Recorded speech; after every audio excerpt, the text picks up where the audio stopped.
പുതിയതായിട്ടാണ്. ഇനി ഞാൻ കുറച്ച് കാർസും സൈക്കിളും ഒക്കെ ഒന്ന് കാണിക്കാൻ പോണേ. ആദ്യം നമുക്ക് കാർ നോക്കാം. ഇത് പൊട്ടിക്കണമെങ്കിൽ നമ്മൾ സ്ക്രൂ ചെയ്യണം ബേസ്. അപ്പോൾ ഇത് എനിക്ക് പറ്റത്തില്ല, അതുകൊണ്ട് ഞാൻ എൻ്റെ അച്ചാച്ചിനെ കൊടുക്കാൻ പോകണം.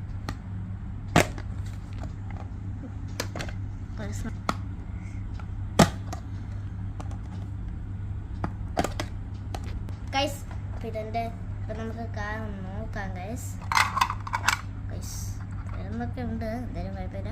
നമ്മൾ കാർ എടുത്തിട്ടുണ്ട് ഗൈസ്. കാറിന് ഡോർ തുറക്കാൻ പറ്റുമെന്ന് തോന്നുന്നില്ല ഗൈസ്. എൻ്റെ favourite Bugatti car model version 3 guys. അത്രയ്ക്ക് എനിക്ക് പറയാനുണ്ട് ഗൈസ്. പിന്നെ ഈ കാറിൻ്റെ ഡോറൊന്നും ഒന്നും പറ്റത്തില്ല. പിന്നെ ഇത് വെറുതെ ഓടിക്കാൻ പറ്റുന്ന കാറാണ് ഗൈസ്. ഇങ്ങനെ പോകുന്ന ഒരു കാർ തന്നെയാണ് ഇതും. ബട്ട് ലിസ്റ്റിക് ഭയങ്കരമായിട്ട് കൂടുതലാണ് ഗൈസ്. ഇത് ഭയങ്കര ലീരിസ്റ്റിക് കാറാണ്. അപ്പോൾ ഞാൻ എൻ്റെ ലുക്ക് കാണിച്ചു തരാം. കാർ തന്നെയാണ് ഗൈസ് ഇത്.